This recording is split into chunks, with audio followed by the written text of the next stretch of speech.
Хамтдаа залбирцгаая.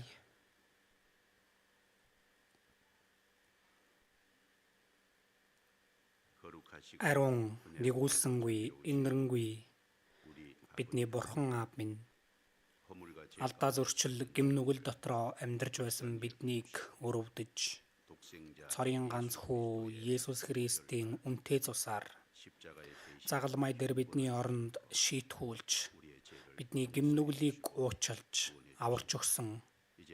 Тэгээд Бурханы ариун хүүхэд болгож өгсөн тэр агуу нэгүсэлд чин сэтгэлээсээ талархаж байна. Мөн үлдсэн амьдралд бид сул дорой дутмаг боловч биднийг ковришгүйгээр хайрлаж Бурханд найдаад амьдрахад тусалж байгаад мөн Бурханы агуу сайн мэдээний ажилд биднийг оролцуулж байгаад баярлалаа.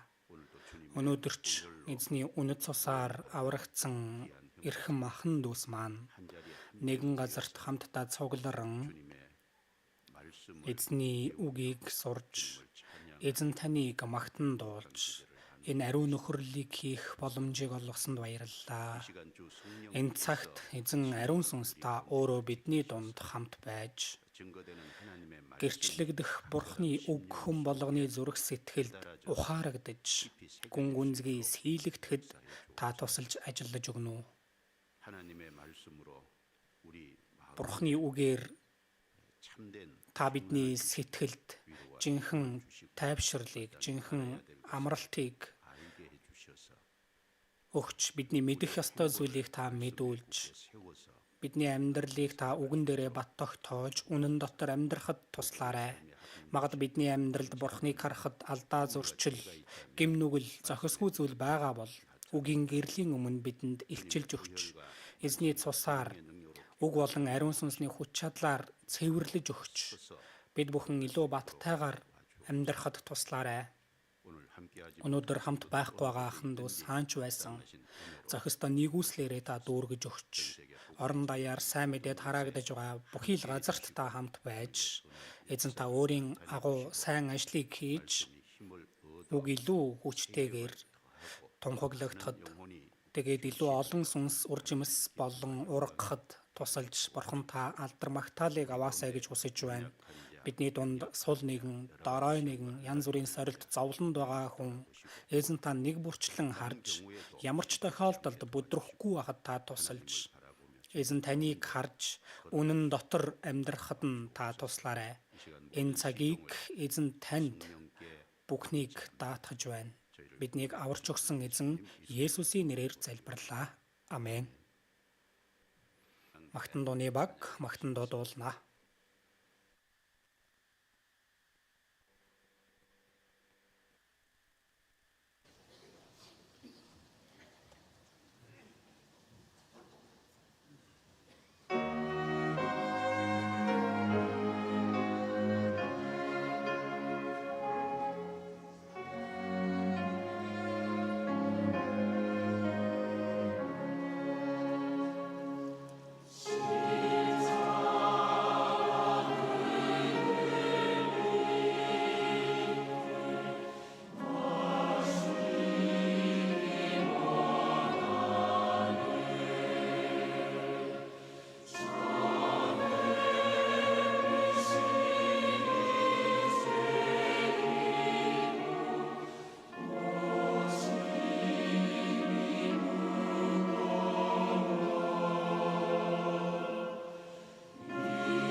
Баярлалаа магтан дууны багта.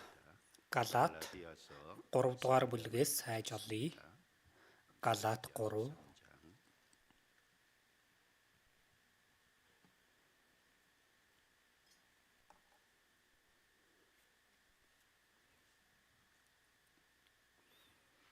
Галаат 3-ийн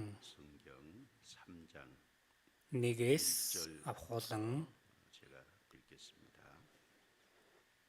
Монхог галаатчуудаа хэн та нарыг ховсдов? Есүс Христ нийтийн өмнө загалмайд цовдлогдсон нь та нарын нүдний өмнө дүрслэгдсэн биш үү? Та нар сүнсийг хэрхэн хүлээн авсан юм бэ? Хуулийн үйлсээр үү? Эсвэл сонссондоо итгэснээр үү? Зөвхөн үүнийг л би та нараас мэдхийг хүсэж байна. Та нар тийм мунхаг гэж үү? Сүнсээрээ хэлж одоо та нар мах бодоор төгс болгогдож байна гэж үү? Та нарын өчнөн их юмд зовсон чинь дэми байсан юм гэж үү? Үнэхээр дэми байсан юм уу?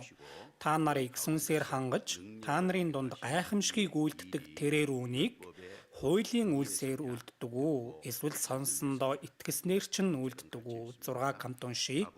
Яг үнчлэн Авраам Бурханд итгэсэн бөгөөд үүгээр нь түүнийг зөвд тооцсон юм. 5 сар бол гэр бүлийн сар байгаа. 5 сарын 5-нд хүүхдийн баяр байдаг. 5 сарын 8-нд аавуудын баяр. За тэгээд 5 сарын 21-нд хосуудын баяр тийм ээ. 2 хүн нэг боллоо гэсэн утгатай. Тиймээс 21-нд хосуудын баяр байгаа. Мэдгүй өмөрч олон байх шиг байна. Тиймээс гэр бүлийн талаар үг орвол сайханч пастор Японы сайн мэдээнд явсан байгаа учраас эргэж ирээд гэр бүлийн талаар 5 сарда багтаж сургаал орох болов гэж бодож байна. Тиймээс пастор тийм сургаал орно гэж бодоод би өнөөдөр энэ Галаат номон дээр төвлөрөн үгнээс хэлж өгье гэж бодож байна. Пастор Японы сайн мэдээнд явсан байгаа. За хаврын Библийн семинар ихээр явсан. Эргэж ирэх хүртэл та бүхэн залбирч бас сэтгэлээсээ оролцоосоо гэж хүсэж байна. За Галаат ном бол томоор 2 сэдвтэй байгаа. Эхнийх нь болохоор Есүс Христэд итгэх итгэлээр аврагдана. Өөрөөр хэлэх юм бол итгэлээр зөвтгөгдөх гэсэн тэр сургаалыг сайн тайлбарлаж байгаа. Хятад ханзаар итгэлээр зөвтгөгдөх гэсэн тийм ханз байгаа. Итгэлээр зөвтгөгднө. Тийм утгатай ханз байна. За тэгж хэлдэг. Тиймээс зөвхөн Есүс Христээр дамжуулан Есүс Христэд итгэснээр хүн зөвтгөгдөж аврагдана. Итгэлээр зөвтгөгднө гэсэн тийм гол санаа энэ номонд бас байгаа. За тэгээ 2 дугаарх сэдв нь ариун сүнсээр удирдуулдаг амьдралын талаар бас хэлж байгаа. Тэгэхээр эхнийх нь аврагдах чухал гэдгийг хэлж байна. Хоёр дахь нь аврагдсан хүн үлдсэн амьдралдаа ариун сүнсээр удирдуулж амьдрах ёстой гэдгийг Галаат ном хэлж байгаа ахнэ. Тиймээс өнөөдрийн үгийн сэдвийг ариун сүнсээр удирдуулдаг амьдрал гэсэн сэдвээр үгнээс хэлж өгөх гэж байна. Галаат ном нь нийт 6 бүлэгтэй байгаа. 3 том бүлэгт ангилах боломжтой. 1, 2 дугаар бүлэг бол сайн мэдээ болон Паул харийнхны элч гэсэн элчийн эрхтэй болсон нь хүний хүслээр болоогүй, харин Бурхны хүслээр болсон гэдгийг буюу сайн мэдээ болон элчийн эрхийн хамгаалалт тайлбар агуулга байгаа. За тэгээд 3, 4 дугаар бүлэг нь хуучин гэрээг иш татаж, хуучин гэрээг иш татан итгэлээр зөвтгөгдөх талаар үзэл сургаалыг тайлбарлаж байгаа агуулга байгаа. За тэгээд 5, 6 дугаар бүлэг нь итгэлээр зөвтгөгдөх тэр сургаалд нийцүүлэн Үүнийг бид амьдралдаа хэрхэн яаж хэрэгжүүлэх вэ гэдгийг 5-6 дугаар бүлэг хэлж байгаа бахнэ. Энэ Галаат ном нь ариун сүнс бурхны талаар маш олон үгийг бичсэн байгаа. Агуулгын хувьд ойролцоогоор 10 зүйлээр дурдсан байдаг бөгөөд үүн дээр төвлөрөн ариун сүнсээр удирдуулдаг амьдрал нь юу болох талаар хэлэх гэж байгаа хнэ. Галаат номон дээр бичигдсэн ариун сүнстэй холбоотой үгсийг ажиглан харах юм бол итгэлийн амьдрал юу болох талаар илүү нарийн сайн ойлгож авч мэдэх боломжтой гэж бодож байна. Тиймээс Галаат номон дээр төвлөрөн үгнээс хэлэх болно. Эхлээд биднийг аврах ажил буюу энэ авралын ажил нь гурвал бурхны ажил байгаа.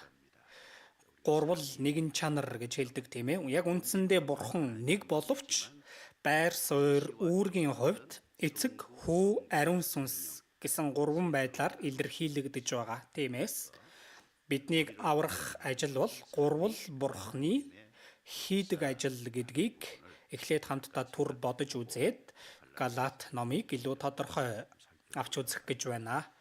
Галаат номны дараа Ефес ном байгаа тийм ээ. Ефес 1-ээс харцгаая. Ефес 1. Ефес 1-р бүлгийн 3-аас 14 хүртэл биднийг аварсан ажил бол гурвал бурхны хийсэн ажил гэдгийг сайн тайлбарлаж өгж байгаа охин. Эхлээд 3-аас 6 хүртэл эцэг бурхны ажил, 7-оос 12 хүртэл нь хүү Есүсийн өөрөөр хүү бурхны ажил, 13-аас 14-р ишлэл нь ариун сүнс бурхны ажил. Бурхан нэг боловч тиймээс гурван талаас ангилагдж байгаа учраас энэ гурвал бурхны хийдэг ажил тус тусдаа өөр өөр байгаа. Тиймээс эхлээд 3 дугаар ишлэлийг харъя. Бидний эзэн Есүс Христийн эцэг бурхан магтагдах болтугай. Тэрээр Христ дотор Тэнгэрлэг оршихуйдах алив сүнслэг ёроолоор биднийг ёроожээ. Түүний өмнө биднийг ариун бөгөөд гэмзэмгүй байлгахаар бурхан ертөнцийн суураас урд биднийг Христ дотор сонгосон юм. Хайраар хүслийнхээ сайн тааллын дагуу тэрээр биднийг Есүс Христээр дамжуулан үрчлэн авахаар урдаас тогтоожээ. Энэ нь хайрлагдсан түүгээрээ дамжуулан бидэнд ивэж өгсөн нэгүслийн алдраа магтуулахын тулд болоо. Энд 3 дугаар ишлэл дээр бидний эзэн Есүс Христийн эцэг бурхан, Есүс Христийн эцэг бурхныг хэлж байгаа хань.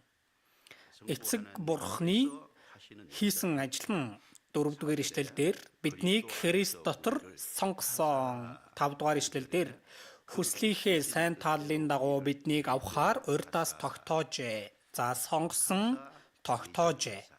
Тэгэхээр эцэг бурхны ажил бол төлөвлөсөн ажил баахна. Юг төлөвлөсөн бэ? Хүнийг бүтээх юм бол хүн завхарна гэдгийг мэдчихсэн учраас анхнаас нь ертөнцийн суураас урд гэж энэ 4 дугаар ишлэлээр хэлж байна тийм ээ. Энэ ертөнцийг бүтээхээс ч өмнө Есүс гэх аврагчийг илгээнэ гэдгийг тогтоосон байна.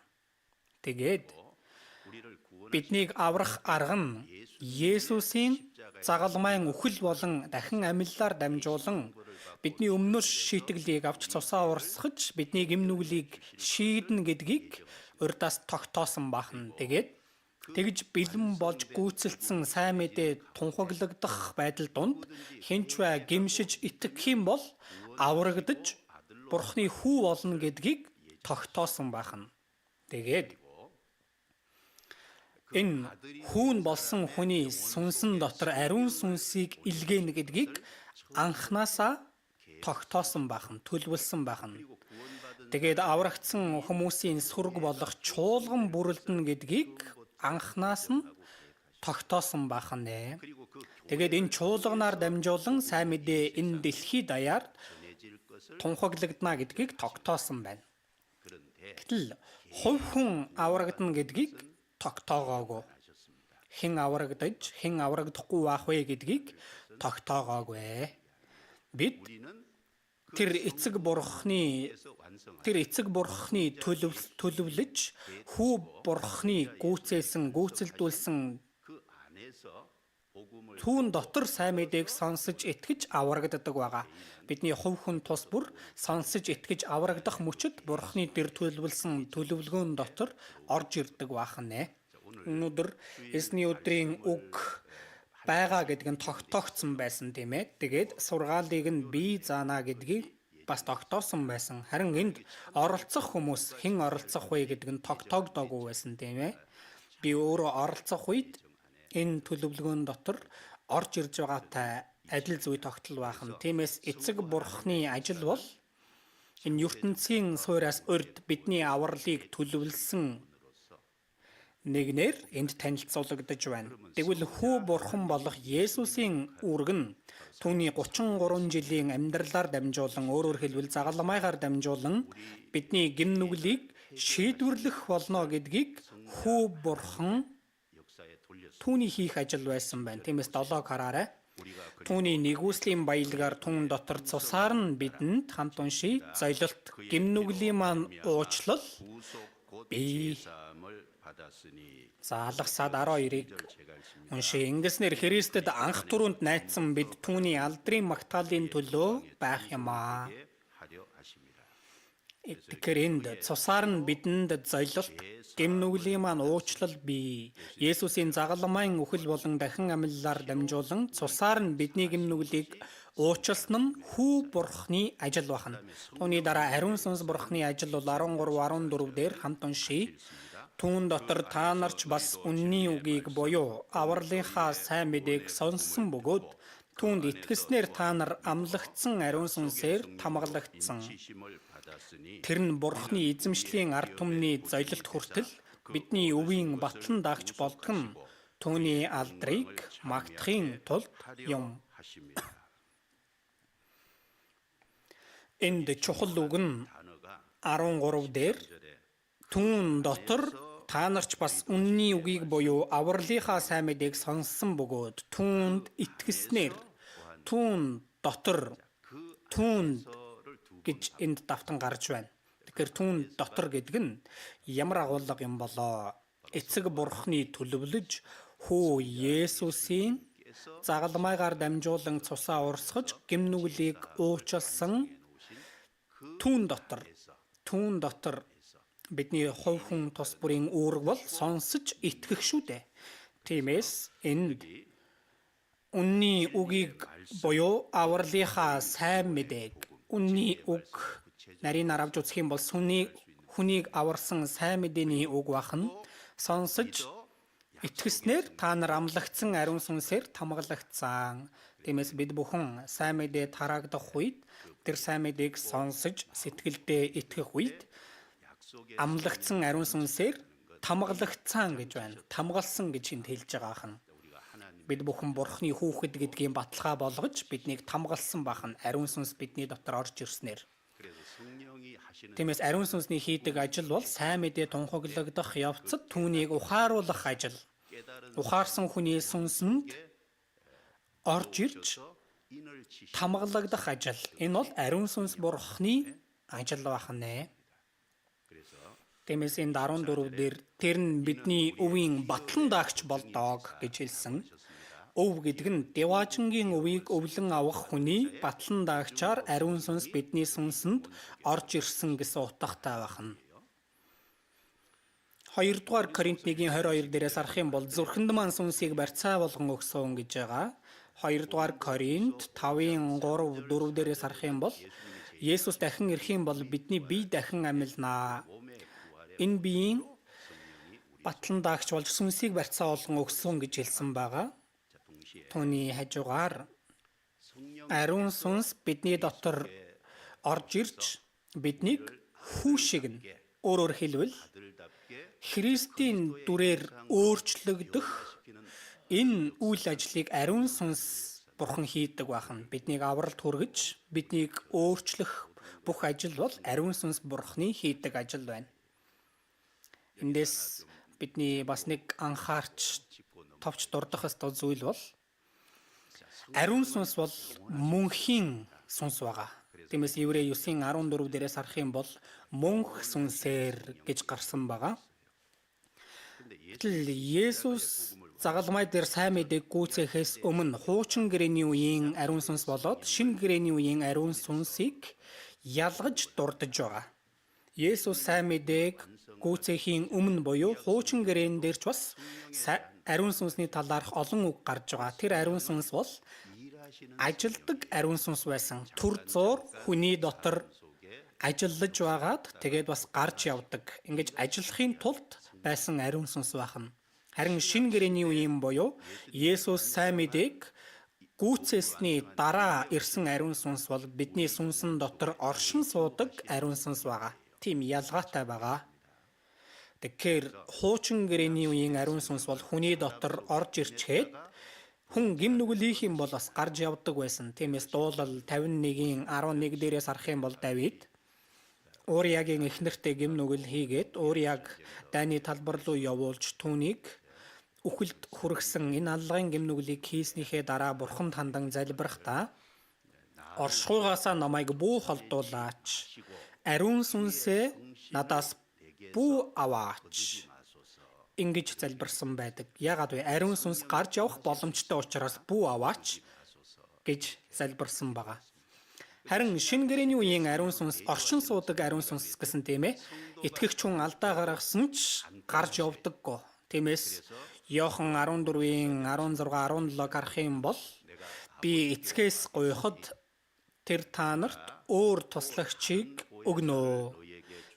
Тэр нь та нартай үрд хамт байна. Тэр бол үнний сүнс.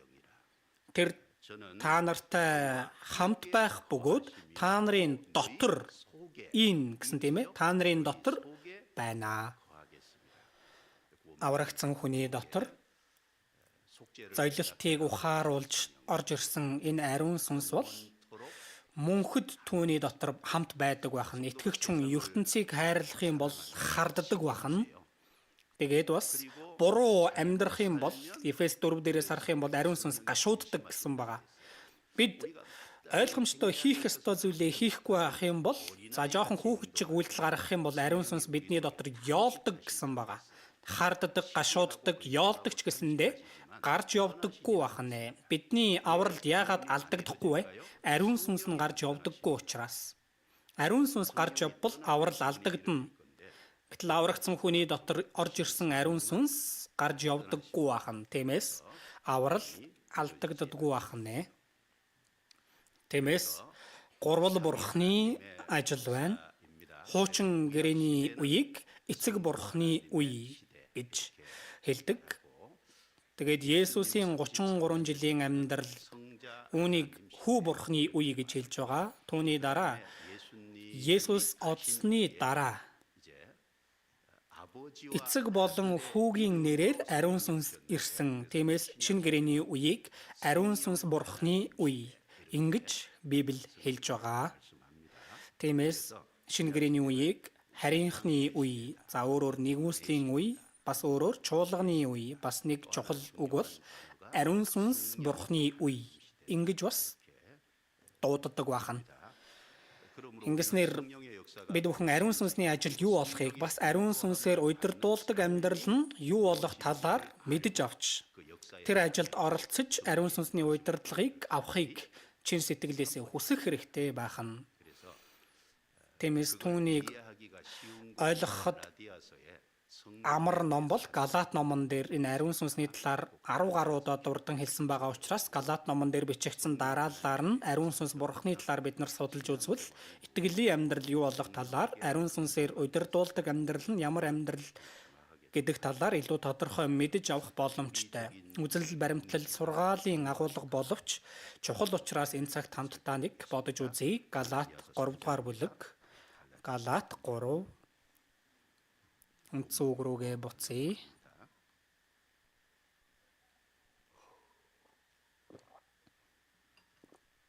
Галаат 3 дугаар бүлэг.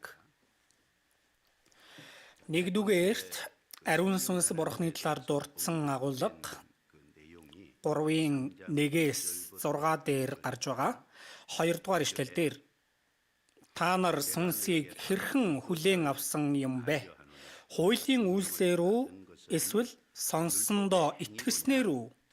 Зөвхөн үүнийг л би та нараас мэдхийг хүсэж байна. За тэгээд 5 дээр та нарыг сүнсээр хангаж та нарын дунд гайхамшигыг үлддэг тэрээр үүнийг хуулийн үйлсээр үлддэг үү? Эсвэл сонссондоо итгэснээр ч үлддэг үү? Нэгдүгээрт ариун сүнсний талаар дурдан хэлэхдээ хүлээн авах цаг үе, ариун сүнсийг хүлээн авах цаг үе хэзээвэ гэдгийг хэлж байна. Ариун сүнсийг хүлээн авдаг нь хуулийн үйлсээр үү эсвэл сонссондоо итгэснээр үү ингэж асууж байна тийм ээ. Хэзээ авдаг үлээ? Эфес 1:13 дээрээс харах юм бол бид харсан тийм ээ. Түүн дотор та нарч бас үнний үгийг буюу авралынхаа сайн мэдээг сонссон бөгөөд түүнд итгэснээр та нар амлагдсан ариун сүнсээр тамгалагдсан. Яг тодорхой хэлж байна. Сонсоод итгэх үед ариун сүнс бидний дотор орж ирдэг. Илүү нарийнаар юунд итгүүлдэг вэ? Сайн мэдээний үгийг сонсгож түүнд итгүүлдэг. Энэ сайн мэдээний агуулга юу вэ? Есүс бидний аврагч эзэн. Есүс загалмай дээр үхэж дахин амьлснаар бидний өнгөрсөн одоо ирээдүйн гимнүглийг цэвэрлэж өгсөн шүү дээ. Есүсийн цусаар бидэнд золилт гимнүглийн маань уучлал бий. Энэ агуулга итгэгдэх үед, сонсож үүнд итгэх үед ариун сүнс бидний дотор орж ирдэг. Энэ бол маш тодорхой үнэн шүү дээ. Библиэлд тэгж хэлсэн. Тиймээс 5 дээрээс харах юм бол та нарыг сүнсээр хангаж та нарын дунд гайхамшигыг үлддэг тэрээр үүнийг хуулийн үйлсээр үлддэг үү эсвэл сонссондоо итгэснээр ч үлддэг үү? Энд гайхамшигыг үлддэг тэрээр үүнийг гэсэн байна. Бурхан хүч чадлаараа үлддэг гайхамшиг нь яг юу гэж бодож байна? Биднийг аврах ажил, түүнийг энд хэлж байгаа хан. Биднийг аврах тэр ажил, ариун сүнс бидэнд өгөгдөх үүнийг тэрээр хуулийн үйлсээр үлддэг үү эсвэл сонссондоо итгэснээр ч үлддэг үү? Сонсож итгэх үед, ухаарах үед ариун сүнс бидний дотор орж ирдэг. Гэтэл олон хүмүүс энэ ариун сүнс бурхны талаар буруу ойлгодог байгаа. Гимнүглээ уушлуулаагүй хүн ариун сүнсийг авсан гээл ингэж голлож хэлэх тохиолдолч олон байдаг. Бас гимнүглээ уучлуусны дараач ямар нэгэн онцгой зүйлийг мэдэрч байж, жишээлбэл харь хэлээр ярьдаг ч юм уу, гайхамшиг үзэх ч юм уу, ийм зүйлийг мэдэрвэл ариун сүнс орж ирж байна. Ингэж буруу ойлгодог хүмүүс ч бас олон байдаг юм шиг байгаа. Гэвч үгүй ээ. Сонсож ухаарах үед, итгэх үед ариун сүнс орж ирдэг. Аврагдах үед ариун сүнс орж ирдэг. Тиймээс Иохан 7:39 дээр Есүст итгэгчдийн хүлээн авах сүнсний тухай тэр үнийг хэлжээ. Итгэгч хүний дотор ариун сүнс орж ирдэг. Тэр үнний талаар тодорхой болгох хэрэгтэй. Түүний дараа 3:14 байна. 2 дугаарт нь 2 дугаарт 14 хамт уншия. Ингэснээр Христ Есүс дотор Авраамийн ёроолыг харийнханд ирүүлэх юм. Ингэснээр бид амлагдсан сүнсийг итгэлээр хүлээн авнаа. За, аврагдсан уу? Ариун сүнсийг баталгаатай авсан уу? Ариун сүнс дотор нь байгаа нь үнэн үү? Үүнийг баталгаатай болгох хэрэгтэй. Тэгээд энд 2 дугаарт 14 дээр ингэснээр бид амлагдсан сүнсийг итгэлээр хүлээн авнаа. Энд сүнсийг амлагдсан гэж хэлж байна. Энэ үг нь амлагдсан байсан ариун сүнс гэсэн утгатай. Бидний дотор орж ирсэн ариун сүнс бол аль хэдийн хуучин гэрээн дээр бурхан өгнө гэд амлчихсан байсан ариун сүнсийг авсан бахнэ. Итгэгч хүний дотор ариун сүнсийг өгнө гэсэн хуучин гэрээн дээр энэ талаар маш олон хэлсэн байгаа. Энэ нь ингэж амлагдсан байсан, ингэж амлагдсан сүнсэнд сүнсийг бид итгэх үедээ авсан. Тиймээс Есүс дахин амьсныхаа дараач Тэнгэр рүү одохынхоо өмнө Үйлс 1:4 дээрээс шавнардаа хэлэхдээ эцгийн амлсныг хүлээхийг тушаан ингэж хэлсэн байгаа. Өөрөөр хэлбэл хуучин гэрээний үеэс авахуулан итгэгч хүний дотор ариун сүнс ирнэ гэдгийг Бурхан байн амлаж ирсэн бахан. Ингэж амлагдсан ариун сүнс итгэх үед бидний дотор өгөгдсөн бахан нэ. Олон үг байгаа. За төлөөлөл болгож нэг ишлэл хайж олъё. Авчургаараа тогтоогоод Йоэл 2 дугаар бүлгээс хуучин гэрээний Йоэл 2 28 29 дугаар ишлэл байна. 28 29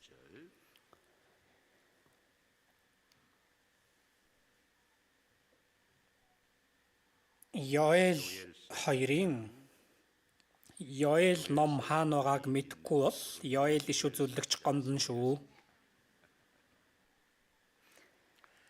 За Исая номноос авахуулан иш үзүүлгийн ном тийм ээ. Исаягаас авахуулан Малах хүртэл 17 ном иш үзүүлгийн ном байгаа. Гэхдээ энэ иш үзүүлгийн номнуудын дундаас хамгийн нэгдүгээрт эхэнд бичигдсэн нь Йоэл ном байгаа. Дестаралын хувьд аваад үзэх юм бол Исая ном хамгийн түрүүнд байна. Гэвч Йоэл ном Исая номноос ч өмнө төрүүлж бичигдсэн байгаа. Исая ном нь одоогоос 2700 жилийн өмнө бичигдсэн. Йоэл ном нь одоогоос 2800 жилийн өмнө бичигдсэн байна. Иш үзүүлгийн номнуудаас хамгийн удсан Библи байна. За 28 29-ийг хамт уншийе. Дараа нь би сүнсээ бүх мах бод дээр цутгана. Хөвгүүд охид чинь иш үзүүлж, хөгшчүүл чинь зүүд зүүдэлж, залуус чинь үзэгдэл үзнэ. Боол шивгчэнгүүд дээрч тэр өдрүүдэд би сүнсээ цутгана. Энэ 28 дээрч би сүнсээ, 29 дээрч би сүнсээ гэж гарч байна. Энд Бурхан амлан хэлэхдээ би сүнсээ, өөрөөр хэлбэл ариун сүнсээ бүх мах бод дээр цутгана. Тэгэхээр сайн мэдээ гүйцэлдэж, сайн мэдээ дэлхийд даяар тараагдах үед энэ ариун сүнсийг бүх мах бод дээр дэлхийд даяар итгэж байгаа хүмүүст хэндэн ч бай цутгана гэсэн бахан. Бүх мах бод дээр цутгана. Ариун сүнсийг авсан хүн хөвгүүд охид чинь иш үзүүлж, хөгшчүүл чинь зүүд зүүдэлж, залуус чинь үзэгдэл үзнэ. Ариун сүнсийг баталгаатай авсан хүн иш үзүүлэх нь байна. Цаашдын юмыг ярина. Цаашдаа юу болох талаар, ирээдүйн талаар ариун сүнсний тусламжаар бид сургагддаг учраас ирээдүйд болох зүйлийг хэлж чаддаг үстэй. Одоо ойрхон орондод Америк болон Израиль нийлээд Иран руу довтолж байгаа ойрхон орондын дайн болж байгаа. Гэхдээ энэ нь дайны төгсгөл үгүй гэдгийг бид нар мэдж байгаа шүү дээ. Яагаад вэ гэвэл төгсгөлийн дайнд Орос, Гол дүр болон Иранд туслах байдлаар Езекиэл 38 дугаар бүлэг дээр бичсэн байгаа учраас одоогийн энэ дайн бол туршилтын дайн, дайны эхлэл, харин цаашдаа төгсгөлийн дайн болно гэдгийг бид нар тодорхой мэдж байгаа. Тэгээд Йоэл 2-3 дугаар бүлгийг уншаад үзэх юм бол Йоэл 2 дугаар бүлэг дээр дайтаж байгаа агуулга гарч байгаа. Харах юм бол төрхөн мордын төрх мэдтэд дайны морд мэд дүүлнэ. Тим төрх мэд гээл энэ дайны агуулга тодорхой гарч байгаа. Тэр нь морд биш бахан, дайны морд биш бахан, робот бахан нэ. Йоэл 2 дугаар бүлгийг харах юм бол төгсгөлийн дайнд робот ашиглагдана гэдгийг тодорхой зөвгөнсөн байгаа юм. Энэ удаа Иранд Америк дайн зарлахтаа асар их зэвсэг хэрэгэлсэн. 1 сар хэрэглэх хэмжээг хэдхэн хоногт бүгдийг нь ашигласан. Байг сонгохдоо хүн сонгоогүй, хиймэл оюун ухаан байг нь сонгосон. Тийм учраас тэд маш хурдан, маш олон тэр буужинг цохилтонд ашиглаж чадсан бахан. Дороонорч одоо бас дайтаж байгаа үстэй. Тэгээд Йоэл 3 дугаар бүлгээс хойш унших юм бол Йехошафатын хөндий, шийдвэрийн хөндөд Бурхан Синтидээ заларч Сүүлд тэнд шүүх болно. Төгсгөлийн удаа тэнд шүүнэ. Йохошафатын хөндий хаана вэ? Иерусалимаас жоохон доошоо байгаа хуучин гэрээг харах юм бол тэгээд Иерусалимаас дээд тал руу өсөхөөр Хармагедон байдаг. Тэгэхээр яг энэ төвийн бүсийн уул нуруудын зүүн талд байгаа газар дундын тэнгисээс эхлээд төвийн бүсийн уул нурууд хүртэл Израилийн нутаг дэвсгэр тэр чихтэй дайны талбар болох юм а гэсэн үг. Түүнийг бид мэдж байгаа штэ. Тиймээс ирээдүйд юу болох талаар бид ариун сүнсний тусламжаар Библийг бидэнд ухааруулдаг учраас мэдж чаддаг. Тэгээд энд хөгшчүүлчин зүүдэлж гэсэн байгаа. За нас өтөлсөн хүн найдвар нь тасардаг үстэй. Тэгсэн чинь энд нас өтөлсөн ч зүүдэлнэ гэж байгаа найдвар нь тасрахгүй гэсэн үг. Үхэл бол төгсгөл биш. Мөнхийн деваажинд очих баттай найдвартай байх болно гэсэн үг. Залууч нь үзэгдэл үзнэ. Залуу хүн яг амьдралын зориг алсын хараатай болдог үстэй. Тиймээс ариун сүнсийг авах юм бол ийм зүйл болно гэдгийг хэлэнгээ. Тэр үед боол шивгчэнгүүдээр ч би сүнсээ цутгана. Боол шивгчэнгүүд эрэм гэж ялгалгүй итгэж байгаа хүнд хэндэж ба ариун сүнсийг өгнө гэдгийг хэлж байгаа ахна. За тэгээд 32 дугаар ишлэл дээр эзний нэрийг дууддаг бүхэн аврагдана. Эзний нэрийг дууддаг бүхэн. Хуучин гэрэн дээрх эзэн бол шинэ гэрэний эзэн Есүс шүү дээ. Үлс 2 дээр үүнийг иш татаж эзний нэрийг дууддаг бүхэн аврагдах болно гэж хэлсэн. Эзний нэрийг дуудна гэдэг нь Есүсийн тэр үннийг ухаарч Есүсийг амаараа эзэн гэж хүлээн зөвшөөрөхийг хэлж байгаа юм. Тэгэхээр ариун сүнс бурханд эцэг бурхны хийсэн зүйл хүү бурхны хийсэн зүйлийг мэдэж итгэх үед ариун сүнс өгөгдөх нь байна. Тэгэхээр итгэж байгаа бидэнд ариун сүнс ирнэ гэдгийг хуучин гэрээнээс авахулан амласан байсан. Бурхан ертөнцийн суураас хойш төлөвлөхдөө итгэгч хүний дотор ариун сүнс өгөгднө гэдгийг тодорхой хэлсэн байсныг бид нар мэдэх боломжтой. Тиймээс Пентекостийн өдөр Петр болон ариун сүнсийг хүлээн авсан хүмүүс сайн мэдээг тунхагласан. Тэгээд 15 орчим газраас цугларсан хүмүүс үгийг сонсч исэн байгаа. Гэтэл түүнийг сонсч исэн хүмүүсийн дотор юудэчүүд буруутгахдаа тэд амтд дарсан цогтцоож дээ гэсэн байгаа. Петр одоо өдрийн хэдэн цаг болж байгаа илээ дээ. Өдрийн цагаар хэн арх уух илээ дээ. Энэ Йоэл 2 дугаар бүлгийн үгийг иш татаж амлагдсан сүнсийг авах тухай хэлсэн байна. Тэгээ сайн мэдээг тарааж байх мөчөд Үлс 2-ын 38 дээрээс харах юм бол гимшигт түн гим нүглээ уучлуулахын төлөө та нар цөм Есүс Христийн нэрээр баптизм үрдэцгээ. Ингэснээр та нар ариун сүнсийг бэлэг болгон авах болно. Тэгээд тэр өдөр үгийг сонсож ирсэн хүмүүсээс 3,000 хүн аврагдаж ариун сүнсийг авдаг шүү дээ. Тиймээс Пентекостийн өдрөөр амлагдсан ариун сүнс ирж бас бидний хувь хүний дотор орж ирсэн ариун сүнсч бас бид итгэх мөчөд бидний дотор өгнө гэж амласан байсан ариун сүнс бидний дотор ирсэн баахна. Зүгээр нэг тохиолдлоор орж ирээгүй. Амлагдсан байсан ариун сүнс ирсэн баахна. Тэгээд Галаат 4-өөс харцгаая. 3 дугаарт 4-ийн 4-өөс 6 хүртэл 4-өөс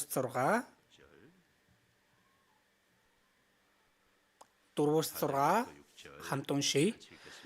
Харин цаг нь болоход эмэгтэй хүнээс хуулийн дор төрөх хүүгээ бурхан илгээжээ. Энэ нь хуулийн дор байгсдыг золихын тулд бөгөөд ингэснээр бид үрчлэлийг хүлээн авах юм. Та нар хөвгүүд нь мөн учраас Аба, аав минь гэж дууддаг хүүгийнхээ сүнсийг бурхан бидний зүрхэнд илгээсэн байна.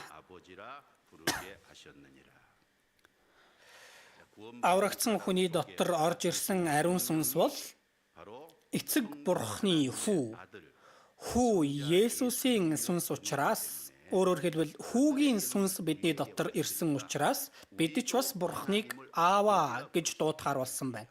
Дуудна гэдэг нь зүгээр нэг дуудахыг хэлж байгаа юм биш ээ. Харин бурхантай ойр дотн харилцаатай болж үерхэл нөхөрлөл эхэлсэн гэсэн үг. Түүнийг бидэнд зааж байгаа.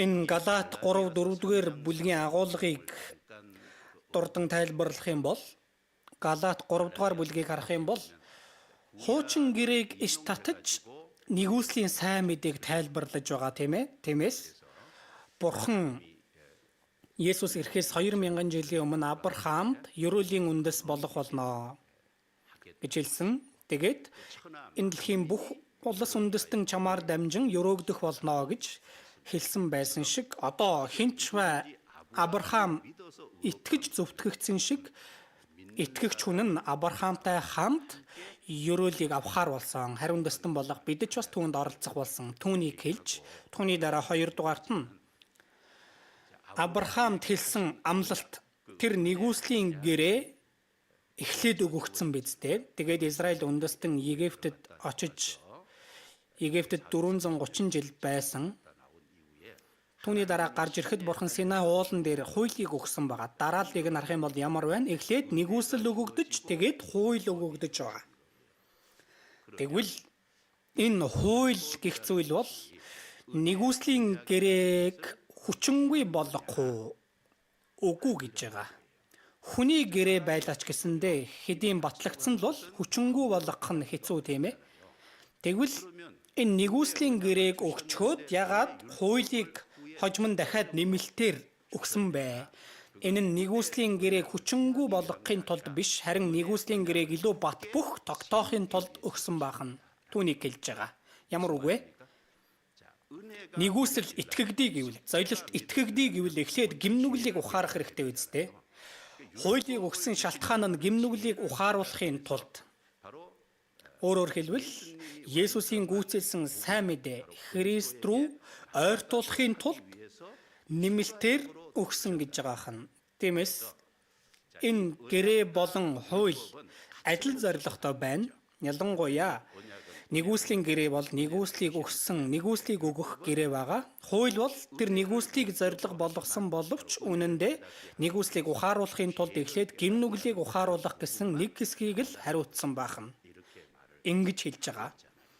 Тэр агуулга Галаат 3 дугаар бүлэг дээр байгаа. Тиймээс Галаат 3:4-ийг уншаад үзэх юм бол их гайхалтай агуулга байгаа. Энэ агуулгыг хэлэнгээд дараал нь эхлээд нэгүслийн гэрээ байна. Түүний дараа хууль байгаа. Тэгээд Христ ирсэн тийм ээ. Тэгвэл үүнийг тайлбарлахдаа ингэж тайлбарласан байгаа. Бид Есүс ирэх хүртэл, Есүсийг ирэх хүртэл, Есүс ирж сайн мэдээг бэлэн болгож гүйцэлдүүлэх хүртэл зааварлагчийн дор байсан гэж байгаа. Бас асрамжлагсад болоод итгэмжлэгдсэн хүмүүсийн дор байдаа. Ингэж илэрхийлсэн байгаа. За тухайн цаг үед чинэлэг айл байлаа. Тэр айлын хүүхэд байна. Тэр хүүхэд нь эхлээд зарцтай даатгадаг бахан тэр хүүхдээ. Тэр нь зааварлагч гэж хэлж байгаа. Зааварлагчд даатгадаг. Сургуульд орох хүртэл. За 1 наснаас 12 нас хүртэл бахан. 12 нас хүртэл тэр зааварлагчийн дор, зарцын дор байлгаж амрахнаар хэлэх юм бол тэр хүүхдийн гэрийн хүмүүжлийг хариуцдаг бахан. Аль бие ёсоор сургуульд орох хүртэл боловсролыг нь хариуцдаг нь зааварлагч бахан. Тэр зарцсан бахан. Түүний дараа 13-аас 25 хүртэл 25 наснд хүүгийн эрх мэдлээ хэрэгжүүлж болох насанд хүрдэг бахан. Тиймээс хүүгээр төрсөн боловч эхлээд багадаа бол хүүгийн эрх байхгүй, хүүгийн үүрэг байдаггүй бахан. Зааварлагчийн дор байж байгаад түүний дараа асрамжлагсад болоод итгэмжлэгдсэн хүмүүсийн дор байдаг. Асрамжлагч нь тэр хүүг 13-аас 25 нас хүртэл зан чанарын боловсролыг хариуцаж байгаа. Итгэмжлэгдсэн хүн нь өв хөрөнгийг нь удирдан зохицуулдаг хүн бахан. Тэгээд одоо 25 нас хүрэх юм бол одоо жинхэнэ хүү болж хүүгийн эрхээ авч хүүгийн үүргээ гүйцэтгэдэг. Үүнийг хэлэнгээ хуулийг Бурхан өгч Израилийн ард түмнийг хууль дор байлгасан. Энэ нь тэр зааварлагчийн дор асрамжлагч итгэмжлэгдсэн хүмүүсийн дор байлгасантай яг адилхан. Бурхан хэдэн мянган жилийн түүхэнд тэгсэн бахан. Тэгээд цаг нь болсон чинь Есүс ирж байгаа. Есүс сайн мэдээг гүйцээсэн. Хинч бай гимшиж итгэвэл одоо хэн болох вэ? Хүүн болдог бахан тийм ээ. Тэр үе хүртэл түүхэнд тэгж даатгаж байсан бахан. Түүнийг тайлбарлаж байгаа агуулга байгаа.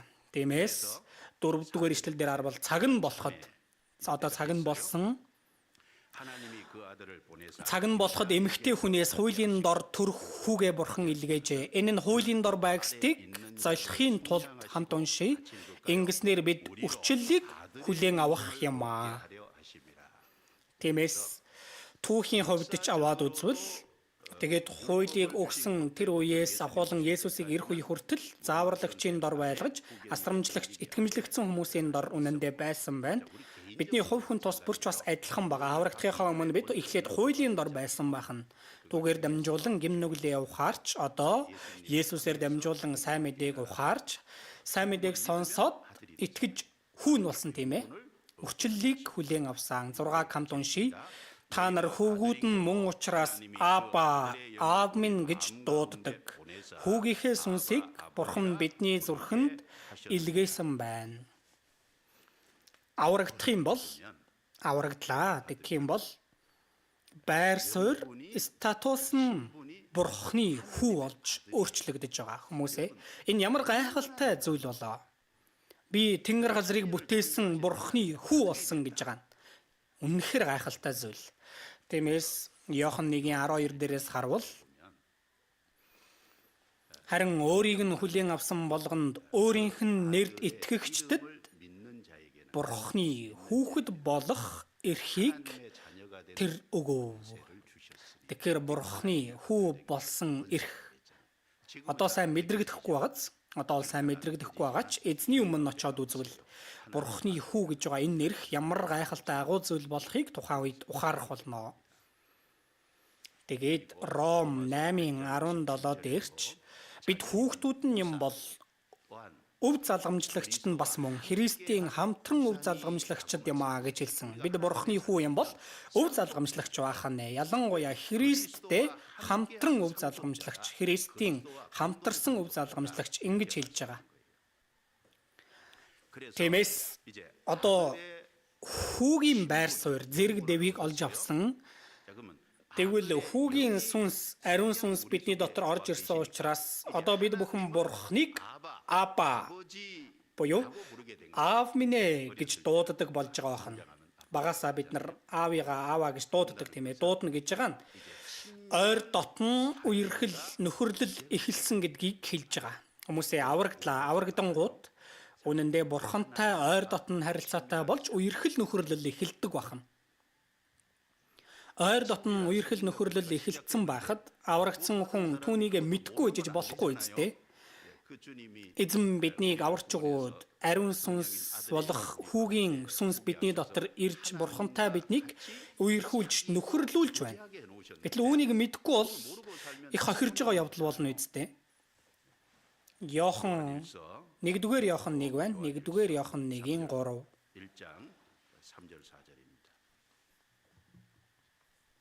1-р Иохан 1:3. 1:3 хамт уншия. Бид үдсэн сонсноо та нар тунхагласнаар та нар бас бидэнтэй нөхөрлөх юм. Үнэн дээр бид эцэг ба түүний хүү Есүс Христтэй нөхөрлөж байгаа юм.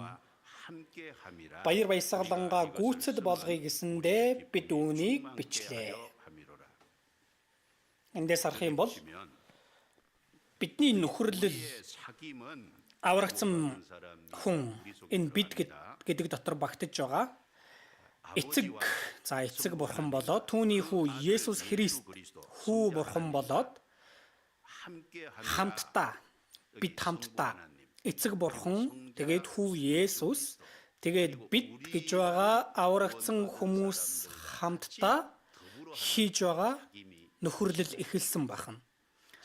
За нэг хүүхэд айлд төрлөө гэр бүлийн гишүүдтэйгээ нөхөрлөл эхэлж байгаа үедээ түүнтэй адилхан бид бүхэн аврагдлаа. Тэгхийн бол Бурханы хүүхдийн хуваар Бурханы хүүхэд болсон тэр гэр бүлийнхэнтэйгээ нөхөрлөл эхэлдэг байна. Тиймээс эцэг болоод түүний хүү Есүс Христтэй нөхөрлөл эхэлдэг байна. Тиймээс 1-р Коринт 1:9 дээр өөрийн хүү бидний эзэн Есүс Христийн нөхөрлөлд та нарыг дуудсан Бурхан итгэмжит юм аа. Ингэж хэлсэн байгаа. та нарыг дуудсан гэж байгаа үг нь аварч түүний хүү Есүс Христ бидний эзэн Есүс Христийн нөхөрлөлд биднийг хамттан нөхөрлүүлэх тэр нөхөрлөл эхэлсэн байна. Тэр нөхөрлөл дотор тэтгэж өгдөг, удирдах өгдөг, түүний дараа өсгөж өгдөг.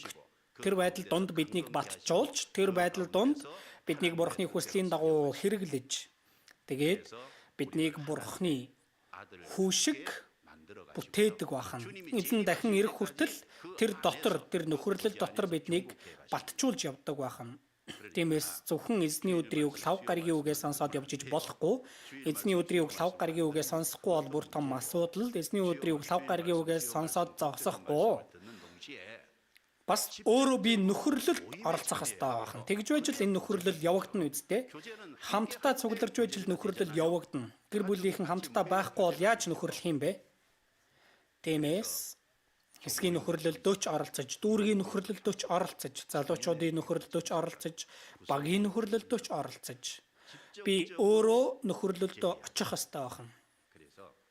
Тэгээд хүүгийн сүнсийг бидэнд өгч бурхантай ойр дотн үерхэл нөхөрлөл эхэлсэн байна. Энэ бол их талархах зүйл юм аа. Бурхан бидний аав байна. Бурхан бидний аавын хувьд ямар үүрэг гүйцэтгэдэг вэ? Хүмүүсээ гэр бүл эцэг эх нь ямар үүрэг гүйцэтгэдэг вэ? Бодоод үзье. Эхлээд өсгөж бойжуулдаг тийм ээ. Өсгөдөг үсттэй. Түүний дараа хангаж тэтгэдэг хэрэгтэй зүйлийг нөгдөг үсттэй. Түүний дараа асран хамгаалах үүргийг бас гүйцэтгэдэг. Түүний дараа хүүхэд нь хэцүү байлаа, зовж илаа, тэр үед урам зориг өгч аргадаж тайвшруулах тэр үүргийг гүйцэтгэдэг. Тэгээд заримдаа хүүхэд нь буруу юм хийх юм бол шийтгэж зэмлэх тэр үүргийг бас гүйцэтгэдэг. Тэгээд хүүхдэд нь ямар нэгэн байдлаар зөвлөгөө хэрэгтэй үед, ямар нэгэн замаар явхад заавар хэрэг болох үед зөвлөгчийн үүргийг бас гүйцэтгэдэг. Эцэг эхийн үүрэг олон тийм ээ. Бурхантай нөхөрлсөн гэж байгаа нь Бурхан аав бидний цуглаан донд нөхөрлөл дотор бидэнд ийм үүргийг гүйцэтгэдэг гэсэн үг байна. Биднийг өсгөдөг байна, биднийг тэтгэдэг байна.